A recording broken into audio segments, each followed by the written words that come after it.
Hi guys, happy Wednesday. Is it Wednesday? I just wanted to quickly show you the size difference between our extra small masks and this is large mask, for example. So we have sizes extra small, and I believe this is extra small too, and then we have small.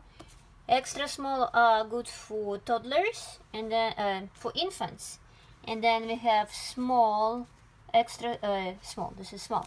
That is good for toddlers. I don't have medium here, but I have large, so it's large. Is good for women. The same butterflies. So we have 4 masks here, and there are different sizes. As I said, we offer sizes from extra small to extra extra large. Extra large is not here, but you can see that extra extra large would be probably inch larger on the seam, on the middle seam, that our large size. All right, let me know.